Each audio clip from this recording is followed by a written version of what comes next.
Plus integer नहीं करेगा? नहीं, हाँ, एरे में मल्टीपल वैल्यूज नहीं आ सकती, डिफरेंट डेटा टाइप की वैल्यू नहीं आ सकती। सिंगल डेटा टाइप की मल्टीपल वैल्यूज आ सकती हैं, चाहे 100 हो चाहे 200 हो, जो भी एरे का साइज आपने रखा अच्छा। हुआ है ना।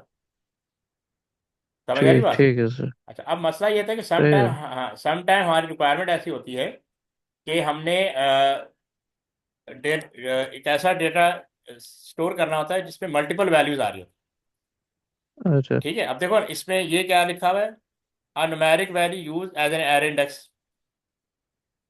ये ट्रू फॉल्स यानी कंपोनेंट के अंदर इस तरह का डेटा है, ये कंपोनेंट एक डेटा स्ट्रक्चर है। ठीक है, अच्छा। तो इसमें मल्टीपल वैल्यूज आ रही हैं, देखो इंटीजर भी आ रहा है, बुलियन भी आ रहा है, करेक्टर भी आ रहा है, और रियल भी आ रहा है, स्ट्रिंग नहीं है बस, वो भी आ सकता है। अच्छा। समझ आ रही बात? अब अच्छा एक सर। ऐसा डेटा, एक ऐसा डेटा स्ट्रक्चर जिसमें मल्टीपल डिफरेंट टाइप्स की डेटा टाइप वैल्यूज आ रही हो, उसके लिए फिर हम ना एरे यूज कर सकते हैं ना सिंगल वेरिएबल यूज कर सकते हैं, जैसे इंटीजर यूज, क्योंकि देखो ना, और हमने इन सब को अलग अलग एक्सेस नहीं करना, सिंगल वेरिएबल से एक्सेस करना है, और उस वेरिएबल का नाम है कंपोनेंट। तो इस तरह अच्छा। की सिचुएशन में हम रैकेट स्ट्रक्चर यूज करेंगे, क्या यूज करेंगे? रैकेट।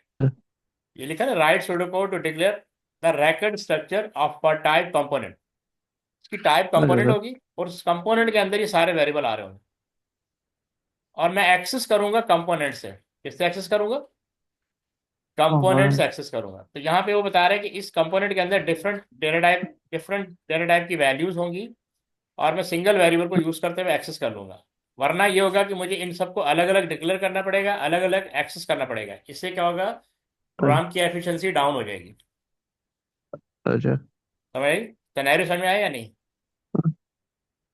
ठीक है सर। ठीक है, यानी हमारी रिक्वायरमेंट क्या है कि हमने रैकेट स्ट्रक्चर को डिक्लेयर करना है। तो इसके लिए रैकेट अच्छा। स्ट्रक्चर का कोई ना कोई नाम आपको दिया होता है, या आप खुद सोचते हैं या आपको दिया होता है, जैसे यहाँ कंपोनेंट दिया हुआ है कि रैकेट स्ट्रक्चर बनाना है कंपोनेंट का। ठीक है, अब हम इसके अंदर है, इसमें सबसे बड़ा तरीका क्या है, आप सबसे पहले टाइप लिखेंगे, क्या लिखेंगे? हाँ, डिक्लेयर करने का क्या तरीका है, सबसे पहले टाइप लिखेंगे, फिर कंपोनेंट लिखेंगे, यानी ठीक। उस डेटा स्ट्रक्चर का नाम लिखेंगे जिसके लिए हम रैकेट बना रहे हैं। अब ये देखो, item number, reject, stage, limit one, limit two, ये सब उसमें दिया हुआ। ठीक है सर। ये सारी फील्ड दी हुई। ठीक है, इन सबको हमने जी डिक्लेयर सर। करना है, इन सबको हमने डिक्लेयर करना है। ये सब क्या है, पहले डिक्लेयर लिखेंगे, डिक्लेयर डिक्लेयर डिक्लेयर डिक्लेयर, जैसे वेरिएबल डिक्लेयर करते हैं इसी तरह हम रैकेट स्ट्रक्चर भी डिक्लेयर करेंगे। और इनके आगे ना कॉलन ठीक है सर। लिखेंगे, ये कॉलन एक सीक्वेंस में होने चाहिए, जैसे ये नजर आ रहे हैं ना, ताकि हमें रीडेबिलिटी बेटर हो। अब इसकी डेटा में टीजर है, ठीक है। इसकी बूलियन है, इसकी चार है, इसकी रियल है, इसकी रियल है। तो ये बताओ कि ये हमें कैसे पता ठीक। लगा डेटा टाइप इंटीजर है? एक सेकंड सर, इसमें तो रियल है ना? हाँ, दो रियल है, एक चार है, अच्छा एक सर, बूलियन। उसमें उसमें ऊपर लिखा है डिक्लेयर आइटम नम में, तो नम इंटीजर होगा। इंटीजर कैसे नहीं, और कैसे कैसे इसमें पता लगा इंटीजर है? सर वो आइटम नम लिखा है ना जाके सर? नहीं, आइटम ने तो लिखा है, लेकिन हमें कैसे पता ये इंटीजर है और रिजेक्ट बूलियन है, और ये स्टेज चार है, ये हमें कैसे पता लगा? सर इसकी उससे डेटा टाइप से नहीं वैल्यू, है क्या? वैल्यू से, वो जो पीछे टेबल दिया हुआ ना, ये देखो, नहीं नहीं, एक सेकंड रुके सर। यहाँ यहाँ से यहाँ पे पता, मतलब इसको देख के पता लगा। देखिए सर। अच्छा देखिए सर, जैसे मतलब कॉल आउट करने का होता है जिसमें नम कह लिया, नम से तो मैं मतलब आइडिया हो जाता है कि इंटीजर का है। हम्म। रिजेक्ट से तो फिर मतलब रिजेक्ट और मतलब फॉल्स है। नहीं, और स्टेज का हो गया भी। देखो मैं आपसे पूछ रहा था कि हमें कैसे पता लगा कि डेटा टाइप इंटीजर होगी, बूलियन होगी, अच्छा। चार होगी, रियल होगी? हमें नहीं, ये वैल्यू देख के आइडिया किया ना, हमें वैल्यू, अच्छा। ये जो वैल्यू स्टोर हो रही है ना, इससे पता लगा। अच्छा। समझ आई? हाँ ये तो ठीक है सर, मतलब चले देखिए जो इसमें वैल्यू दी हुई है one hmm. Two three four five six seven eight, ये इसमें से इंटीजर है। फॉल्स और ट्रू है वो उसमें लिखा हो, बी के ऊपर कोटेशन है बूलियन, तो स्टेज है पे। बूलियन हो स्ट्रिंग गया, हो, ये ठीक है, हाँ। स्ट्रिंग होगा ना सर, कोटेशन? नहीं, ये चार है, सिंगल करेक्टर है। अच्छा सिंगल कैरेक्टर, हाँ, हाँ तो अगर दो, कोटेशन वाला क्या था सर? सिंगल कोट कैरेक्टर के लिए यूज होता है, और डबल कोट अच्छा स्ट्रिंग, इसके भी। डबल कोट स्ट्रिंग के लिए यूज होता है, यानी खाली भी हो अच्छा तो डबल स्ट्रिंग है। कोटेशन, ठीक हाँ, ठीक ठीक ठीक ठीक है सर। ये अगर string. Single letter double quotation हो फिर स्ट्रिंग हो जाएगा। हाँ बिल्कुल। ठीक ठीक। समझ आया। ठीक है सर। तो ये रैकेट स्ट्रक्चर है, इसमें आपको वेरिएबल भी दिया है, ये वेरिएबल का नाम है। इन वैल्यू को देख के जी हमने सर। डेटा टाइप डिसाइड किया, ठीक है। और ये देख लो इस तरह डिक्लेयर करते हैं। रजिस्टर है अभी आपके पास, जी जी सर। इसको इसको लिख मैं लो। कॉपी कर दूं हाँ सर? इसको कॉपी करो, ताकि एक एक आइडिया हो मिनट। जाएगा ना, हैंड टाइप टाइप। ठीक है सर।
हाँ अभी राइट कर लिया। जी सर। आगे बढ़े। ठीक है सर।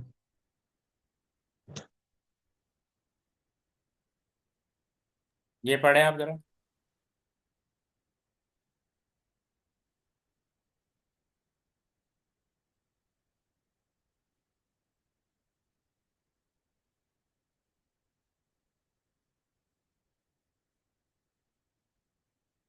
ओके, यहाँ पे क्या लिखा हुआ है।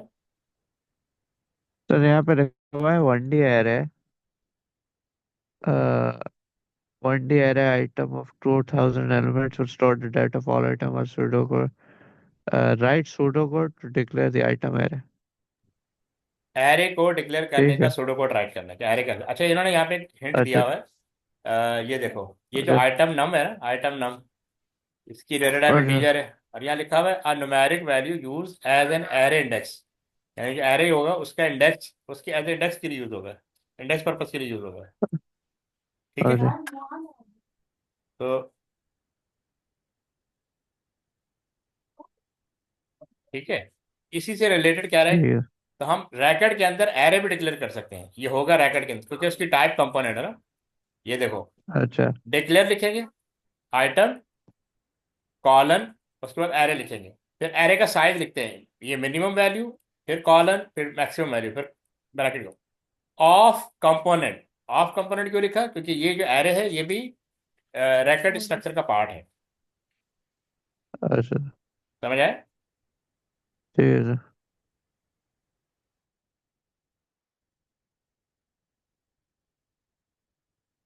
ठीक है सर।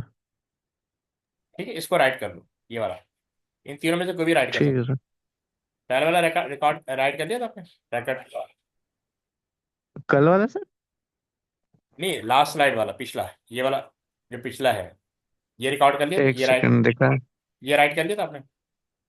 ये जो आपने फर्स्ट वाला दिखाया था ना, हाँ ये हाँ तो हो ये, गया था। हाँ ये हो गया। अब ये वाला रिकॉर्ड, अब ये वाला राइट कर लो। ठीक है सर।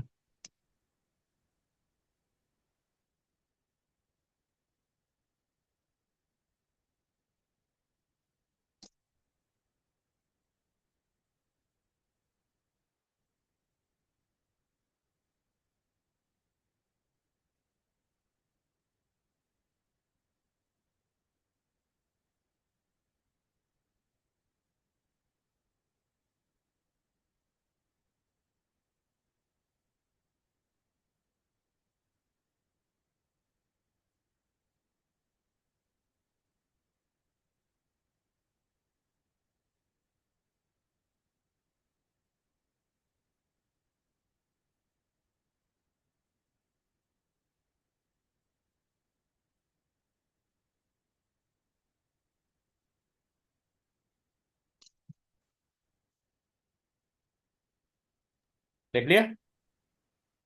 जी जी सर। अच्छा, यहाँ पूछ रहा है state 3 benefit of using an array of record to store the data for all items. ठीक है, यानी रैकेट स्ट्रक्चर जो है, कह रहा है state 3 benefit of using an array of record। Array को एज ए record अगर स्टोर कर रहे हैं तो उसके क्या बेनिफिट हो सकते अच्छा। हैं, ये ठीक। दिए। पहली बात, अलाउ फॉर आइट्रेशन और can use a loop to access the record। यानी एक लूप चला के हम सारे record को एक्सेस कर सकते हैं, उस record के अंदर जितने भी वेरिएबल है या वैल्यूज हैं उनको एक्सेस कर सकते ठीक। हैं। Use of index to directly access a record in the array. तो सिंगल वेरिएबल अच्छा। यूज यानी इंडेक्स को यूज करते हुए ठीक है। To directly access a record in the array, array के अंदर record को एक्सेस किया जा सकता है। सिंप्लीफाई द ठीक है। कोड और एल्गोरिथम और रिड्यूस रिप्लिकेशन ऑफ कोड। या प्रोग्राम इजियर टू राइट हो सकता है, अंडरस्टैंड हो सकता है, मेंटेन हो सकता है।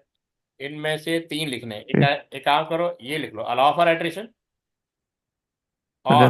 Can use a loop to access the record। ये पहला एक पॉइंट ये लिख लो। ठीक है, अच्छा। ये पूरा एक पॉइंट यहाँ तक लिख लो। फिर use of index to directly access record in the ये लिख लो।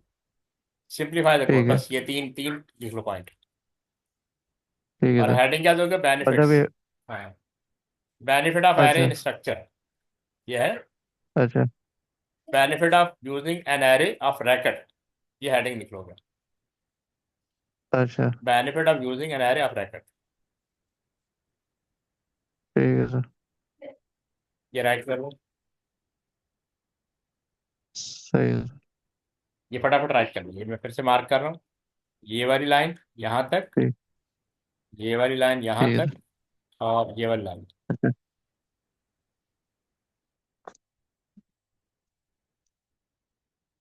अच्छा सर वो उसमें लिख दूँ मैं? रजिस्टर पे लिख लो ना। नहीं सर, बट वो जो क्वेश्चंस थे वो। हाँ, क्वेश्चन ये है ना। अच्छा ठीक।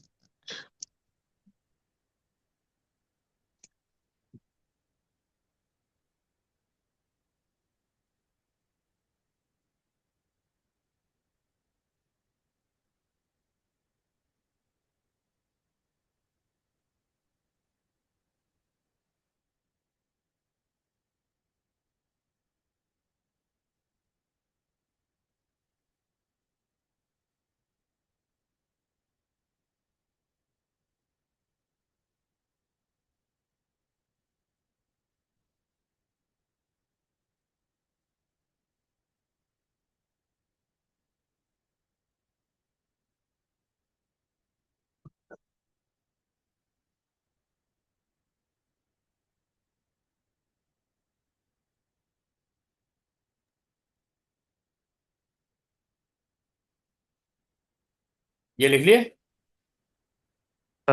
जी sir.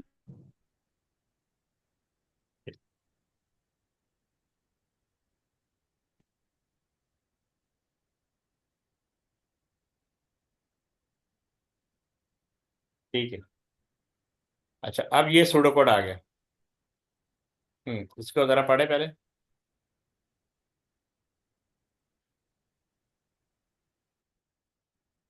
A triangle side of length AB and CBC. An example ABC.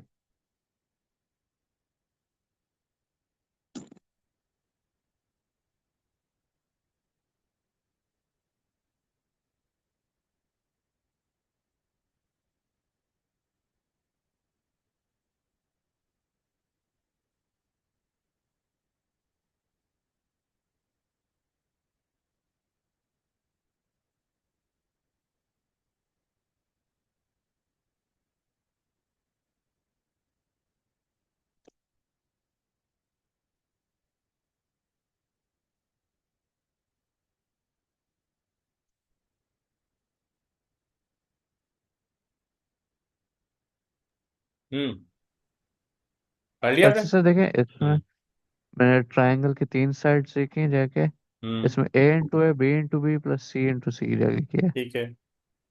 अच्छा। Procedure will written check three lines represent a triangle angle. The length will return any sequence. Hmm The process will From 10 input, 3 integers value representing 3 lengths. From 10 input, 3 lengths. Test whether the 3 lengths correspond to the sides of a right angle triangle output. So the length of longest may not be the first value input. ठीक है sir. ठीक है, इसका क्या right करना है? Sir इसके मतलब 3 साइड्स हैं जाके हाँ। इसमें इतनी इक्वेशन दी है A into A B into B C into C. तो हम्म। मतलब जो ए है उसको दो मल्टीपल मल्टीप्लाई करके is equals to B into B दो दफा और प्लस सी इंटू सी तो इसके अंदर ये करना है। कितने वेरिएबल यूज हो रहे हैं? सर 3 है ना। 3, हाँ बिल्कुल। ये ए है, मतलब 3 है। ए वेरिएबल है, बी वेरिएबल है और सी वेरिएबल, तो कितने इनपुट होंगे? अरे सर एक चीज मुझे थोड़ी अंडरस्टैंड नहीं हुई जाके हम्म। इसमें से अगर हमने तीनों साइन फाइंड करनी तो फिर इज इक्वल्स टू हमारे पास क्या होगा मतलब हम फाइंड क्या फिर कर रहे हैं। वो तो कोई भी आप दे सकते हैं ना, उसका कोई नाम रख सकते हैं आप। नहीं, वो तो दिया हुआ ना, ये देखो, A into A equal to B into B plus C into C. नहीं देखे ना बी इंटू बी होगा सी इंटू सी भी होगा एन टू होगा फिर ए बच जाएगा फिर is equals to B plus C होगा फिर बी प्लस सी होगा। तो ये इसका रिजल्ट है ना, यानी ए इंटू ए, फर्ज करो तुमने कहा 4 इंटू 4 कितना होता है? 16 होता है ना।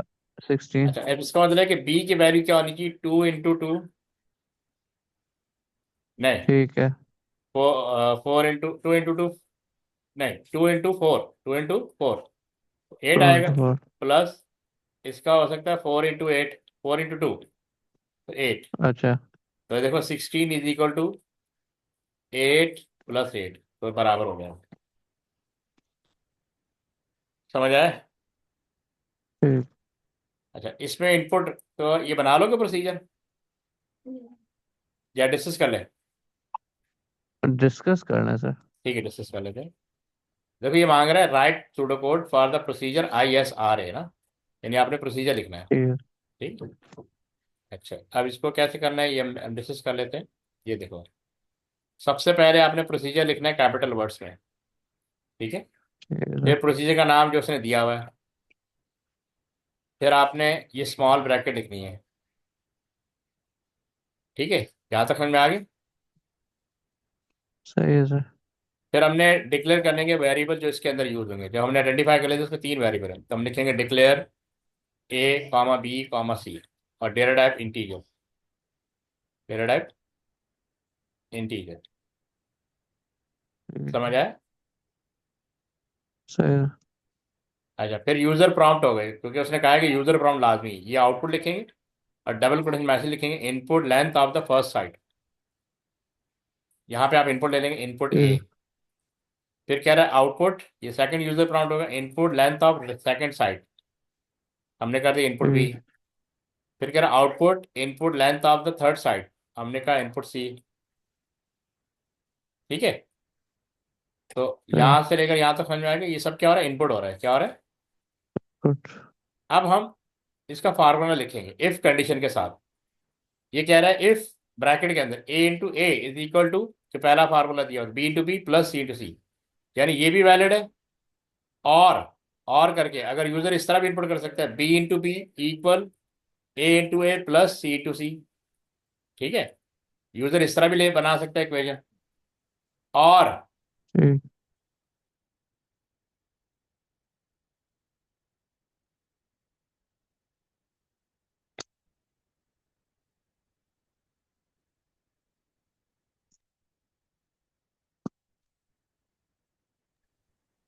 अच्छा, और थर्ड, यानी आपके पास ऑप्शन है कि C into C is equal to A into A plus B into B, यानी यूजर किसी भी वे से एंटर कर सकता है। हमने तीन ऑप्शन दिए। देन अगर ये इस ठीक। तरह डेटा इनपुट कर रहा है, तो इसका मतलब आउटपुट होगा it is right angle. It is right angle. Right angle. Else output not right angle, यानी इसके अलावा अगर डेटा एंट्री कर रहा है ना, तो वो राइट एंगल नहीं होगी। अच्छा। इस प्रोग्राम को राइट कर लें फटाफट। ठीक है सर।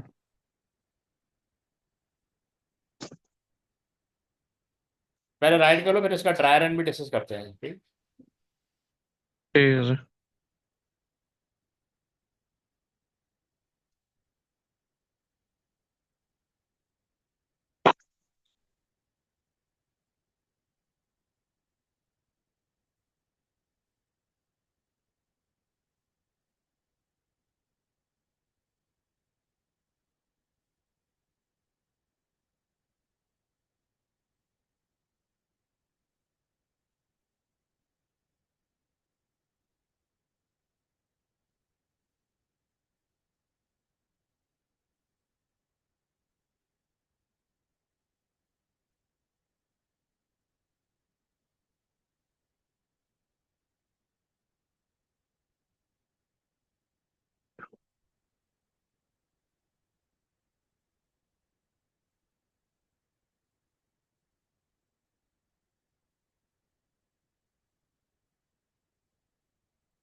जी सर, आपने राइट कर लिया।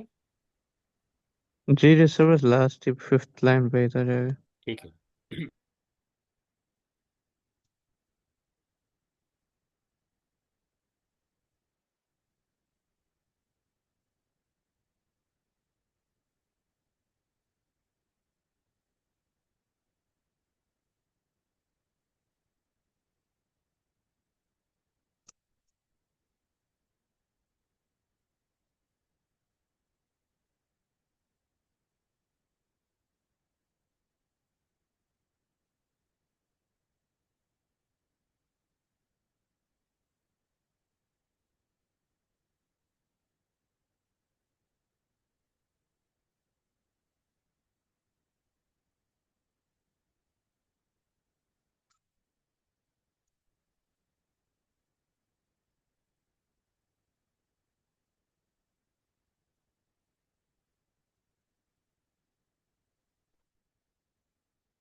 हाँ भी राइट कर लिया। जी जी सर।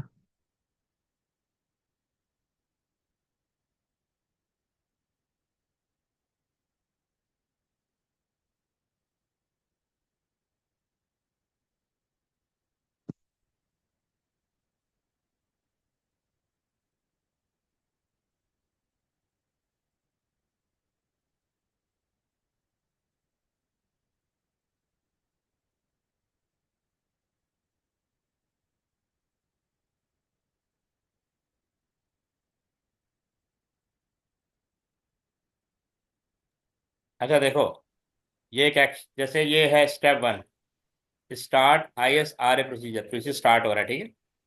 यहाँ पे कुछ नहीं, यहाँ ठीक पे है कुछ नहीं, यहाँ पे कुछ नहीं, यहाँ पे कुछ नहीं, यहाँ पे कुछ नहीं। ये जहाँ से लिखा ना प्रोसीजर का नाम लिखा है, ये वो लाइन है।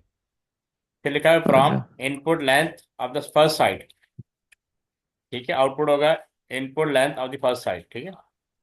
तो हमने कहा इनपुट अच्छा A sir. Is equal to 5, 5 input हो गया।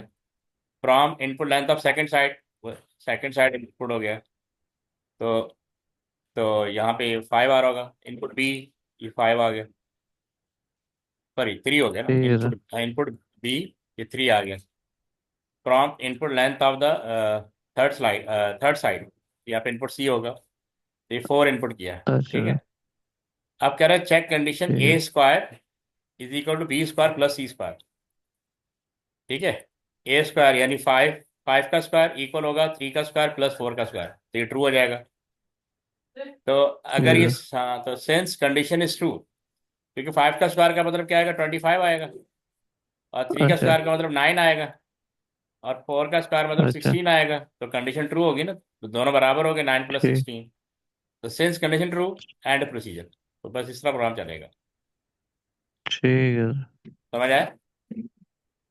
सही है सर। ठीक। अब ये आ गया 5। अब इसको जरा पहले पढ़ लो, इसमें एरर पूछ रहा है, syntax error, syntax error, other error. हाँ, प्रोग्राम कोड जरा अच्छी तरह पढ़ो। ठीक है।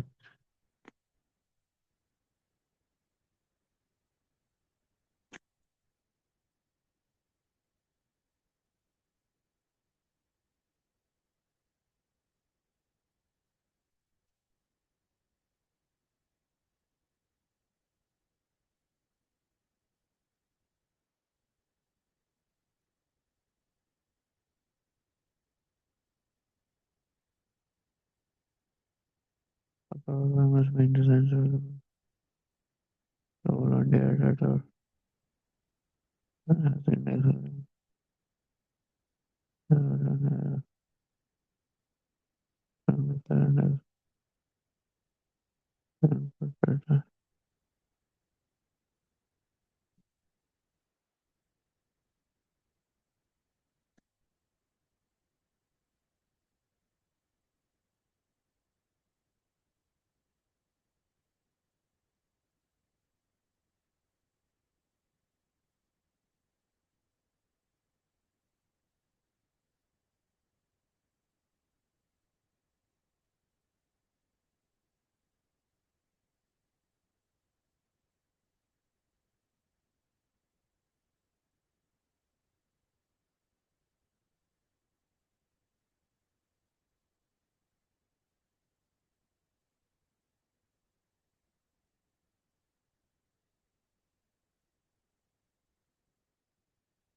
हाँ पढ़ लिया।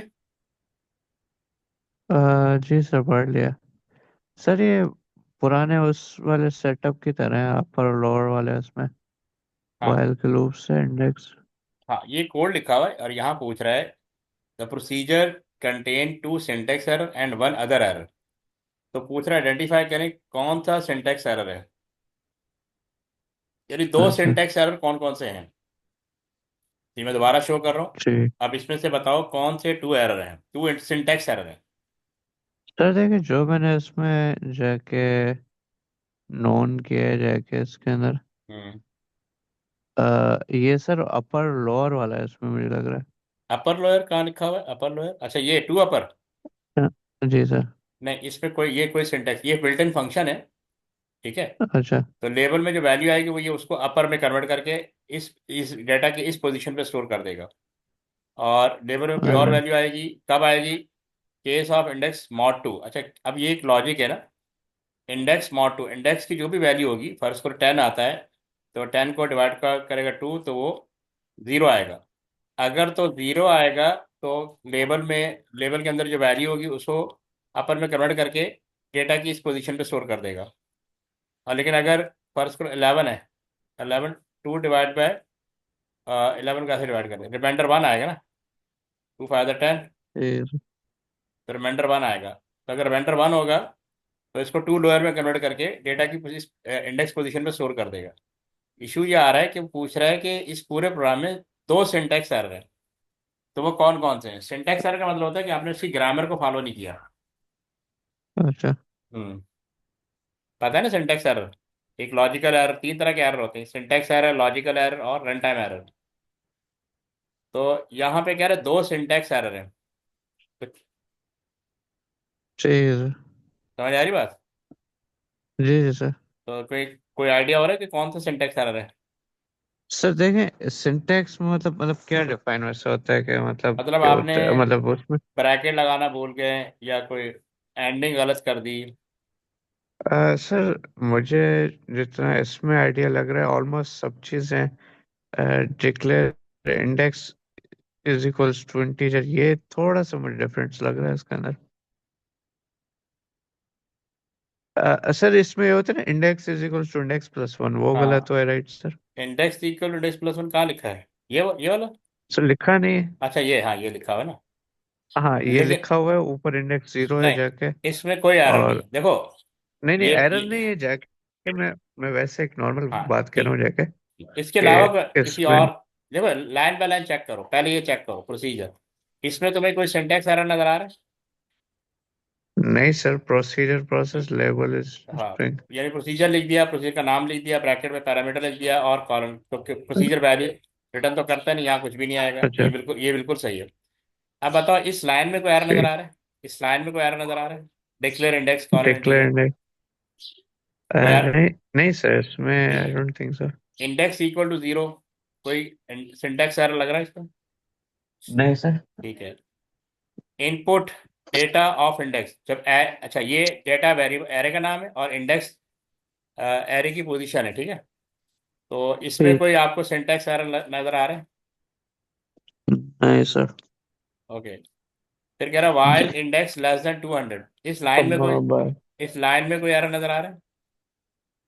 नहीं। ठीक है, अच्छा, index equal to index plus one, इसमें कोई सिंटेक्स एरर नजर आ रहा है। नहीं सर। ठीक है, case of index mod to, इस लाइन में कोई इंडेक्स कोई सिंटेक्स एरर नजर आ रहा है। Case of index mod to. नहीं सर नहीं, मुझे। ठीक है। अच्छा, ये वाली जो लाइन है, zero colon data of index equal to two sir upper मुझे लेवल, यहाँ पे नजर आ रहा है जाके, देखिए ना, कहाँ। अपर लेवल लोअर लेवल है। हाँ आई थिंक हाँ, वैसे जो लोअर लेवल है वो जीरो से शुरू होती है। नहीं नहीं, टू अपर एक ना बिल्ट इन फंक्शन है, लेवल के अंदर जो वैल्यू आएगी ना ये उसको कन्वर्ट कर देगा अपर में। ठीक है, अच्छा मैं बताऊं हाँ। इंडेक्स कहाँ पे सिंटेक्स एरर है। ये जो वाइल लिखा है ना, वाइल, हाँ। ये वाइल लिखा है ना, वाइल, इसकी एंडिंग एंड वाइल से होगी। ये इन्होंने नेक्स्ट इंडेक्स लिखा हुआ है। समझ आया? पहला एरर कौन सा है? एंड वाइल, यहाँ पे क्या आना चाहिए? And while. एंड वाइल आना चाहिए। ठीक है, तो इसकी जगह पे ये सिंटैक्स एरर है। फिर यहाँ पे सिंटैक्स है आउटपुट कंप्लीटेड। ठीक है, ठीक है। अच्छा, अब यहाँ पे कह रहा है ये जो आउटपुट कंप्लीटेड, ये तो वो है स्ट्रिंग एम परसेंट, ये एक साइन होता है एम परसेंट। ये दो स्ट्रिंग को ज्वाइन करने के लिए यूज होता है, या जैसे इंटरेस्ट यहाँ पे लेफ्ट साइड पे इंडेक्स, ठीक है, और यहाँ पे ये इस तरह दो स्ट्रिंग है ना, इनको ज्वाइन करने के लिए एम परसेंट यूज करेंगे।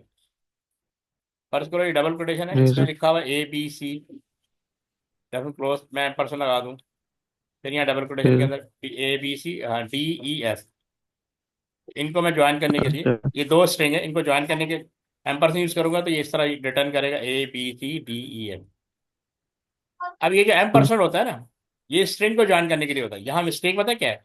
अब ये जो एम परसेंट है इंडेक्स को ज्वाइन कर रहा है, और इंडेक्स क्या है? इंटीजर। तो अच्छा। एम परसेंट इंटीजर को ज्वाइन नहीं कर सकता, दो स्ट्रिंग हाँ। को ज्वाइन कर सकता है। अगर ये इसकी जगह मैं स्ट्रिंग कर दूंगा फिर तो ये सिंटैक्स एरर खत्म हो जाएगा। लेकिन अच्छा। ये तो इंटीजर है ना, आपने माइंड में ये अच्छा। रखना है कि ये जो एम परसेंट साइन है ना, ये स्ट्रिंग को ज्वाइन करता है, इंटीजर को ज्वाइन नहीं करता। समझ आया?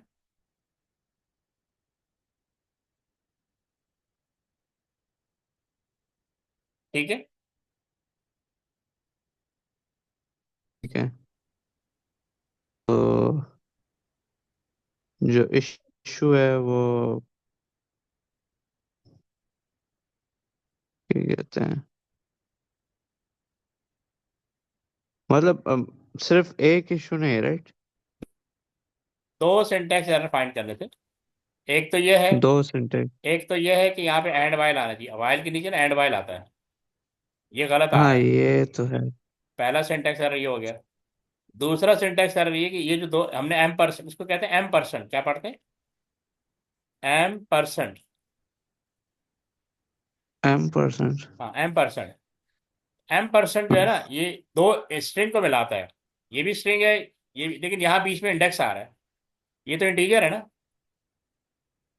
क्या है? इंटीजर। तो एम इंटीरियर। परसेंट, हाँ, एम परसेंट जो है ना, ये इंटीजर को मिला, स्ट्रिंग को मिलाता है, इंटीजर को नहीं ज्वाइन करता। ये देखो यहाँ पे लिखा हुआ है। क्या कह रहे हैं? ठीक। Next index should be and while. Next index should be and while. अच्छा, अब ये हाँ। M percent use to concatenate, join करने को कहते हैं concatenate an integer in output statement. तो बेसिकली एम परसेंट हाँ, इंटीजर को कॉनकैटिनेट नहीं करता, इस दो स्ट्रिंग को कर सकता है। ये दो स्ट्रिंग है, इनको आपस में ज्वाइन कर सकता है। ठीक तो ये दो क्या है? Syntax error. तीसरा एरर था other, access, access element outside range. ठीक है, एक्सेस एलिमेंट जीरो, यानी वो जीरो को एक्सेस कर रहा है जो कि आउटसाइड रेंज है। ठीक। समझ आया? ठीक। अच्छा, अब ये कह रहा है कि the procedure contain a statement that is not needed. The procedure contain a statement that is not needed, identify the हाँ। pseudocode statement and explain why it is not needed. तो उस वो स्टेटमेंट भी लिखना है और एक्सप्लेन भी करना है कौन सा ऐसा लाइन ऑफ कोड है जो रिक्वायर्ड नहीं है। इन दोबारा pseudocode देखना पड़ेगा, इस pseudocode को दोबारा स्टडी करना पड़ेगा, और हमें देखना पड़ेगा कि कौन सा लाइन ऑफ स्टेटमेंट है जो कि अननेसेसरी है।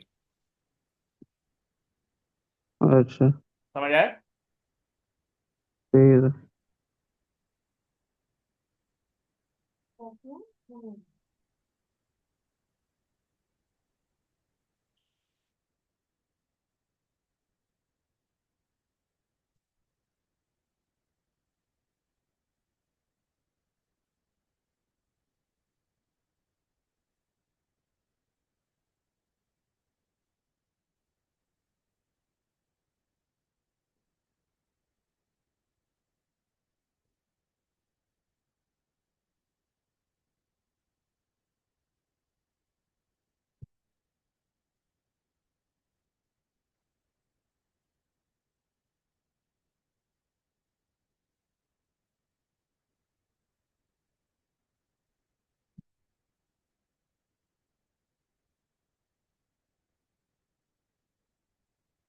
हाँ भाई, कौन सा जी ला, सर। कौन सा क्या ये जरूरी है पहली लाइन?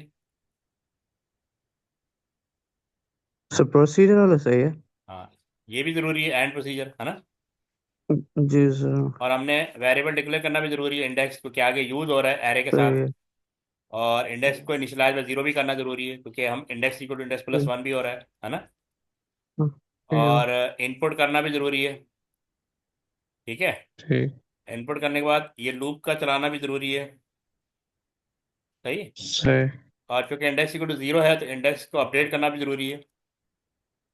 अच्छा। फिर हमने ये कंडीशन लिखी हुई, case of index mod to, case of index mod to, हाँ। ये लिखना भी जरूरी है। ठीक है। ठीक है सर। अच्छा, अगर केस ऑफ अगर वैल्यू जीरो आ जाती है तो अपर में कन्वर्ट कर हाँ। देगा, अगर वन आती है तो लोअर में कन्वर्ट करेगा। इसमें पता है हाँ। कौन सी अननेसेसरी लाइन है? वो ये है, ये लाइन। अब देखो उसके आगे रीजन दिया होगा, ये पढ़ो। ये कह रहा है otherwise statement, the result of mod can only be zero और वन, इसके अलावा कोई और रिजल्ट नहीं आता। अच्छा। मॉड क्या होता है? मॉड्यूलस होता है ना। जैसे मैंने 10 को 2 से डिवाइड करता हूँ, 10 को 2 से डिवाइड करता हूँ, 2 5 10 आता है, तो रिमाइंडर क्या है? जीरो। ये जो मॉड है ना, ये हमें रिमाइंडर फाइंड करके बताता है। अच्छा। और अगर मैं 11 को 2 से डिवाइड करूँ, 2 5 10, तो रिमाइंडर वन आएगा। इसके अलावा कोई वैल्यू नहीं आएगी। एक पॉइंट होल्ड करना। ठीक है सर।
हाँ सर। हाँ, समझ में आ गया ये वाला।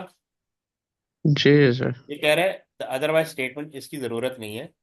ठीक है, क्योंकि जो रिजल्ट ऑफ मॉड है ना, वो या तो जीरो आएगा या वन आएगा। तो इसका मतलब जो अच्छा। कंट्रोल है वो इस लाइन पे कभी नहीं पहुंचेगा। अननेसेसरी हो गया ना। देखो, जी या सर। तो जीरो आएगा, मॉड इसका जो रिजल्ट है क्योंकि कंडीशन है ना, केस ऑफ इंडेक्स मॉड 2, इसकी वैल्यू या तो 0 आएगी या 1 आएगी, ये तो कभी नहीं आएगा। अच्छा। तो इसका मतलब ये अननेसेसरी है, ये क्या है, अननेसेसरी। उन्नीस। अच्छा, फिर ये पूछ रहा है, लास्ट वन देखते हैं। After correcting all syntax error, the pseudocode is translated into program code which compile without generating any error. When the program is executed, it unexpectedly stop responding. Identify the type of error that has occurred. जब programme चल रहा हो ना, उस वक्त कोई error आ जाए, ठीक। तो उसको कहते हैं रन टाइम एरर। क्या कहते हैं? रन हाँ, तीन तरह के रन एरर होते हैं। टाइमर। अभी हमने दो एरर पढ़े ना, एक सिंटैक्स एरर पढ़ा। सिंटैक्स एरर का मतलब है कि आपने रूल फॉलो नहीं किया, ठीक है। अच्छा। और एक होता है लॉजिकल एरर। क्या होता है? Logical error. अच्छा, लॉजिकल है। लॉजिकल एरर कोई भी कंपाइलर या इंटरप्रेटर नहीं पकड़ सकता। क्यों? अच्छा। ये यूजर का एरर होता है, क्योंकि मैंने ना प्लस करना था, माइनस कर दिया। मतलब प्रोग्राम तो चल जाएगा, अच्छा। रिजल्ट रिजल्ट अनएक्सपेक्टेड होगा, ठीक है, रिजल्ट वो नहीं होगा, रिक्वायर्ड रिजल्ट नहीं होगा। नहीं मतलब फंक्शन वो सही करेगा, असल में आपने आउटपुट जो दिया वही लिखेगा। हाँ, मतलब अब मैंने प्लस करना था, मैंने माइनस कर दिया, तो रिजल्ट चेंज हो जाएगा ना। हम्म। तो नहीं। कंपाइलर या इंटरप्रेटर को तो नहीं पता नहीं क्या एरर है, ये तो मुझे पता है क्या एरर है। यूजर। तो ठीक है, ये यूजर अच्छा। रिलेटेड है। और ये मशीन रिलेटेड एरर है। ये क्या है?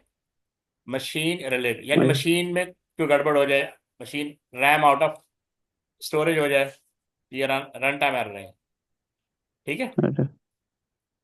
बस ये दो क्वेश्चन और है कि इंशाल्लाह फिर नेक्स्ट क्लास में डिस्कस करेंगे, ठीक। ठीक है सर। नेक्स्ट क्लास है संडे को, ठीक है। ठीक है सर।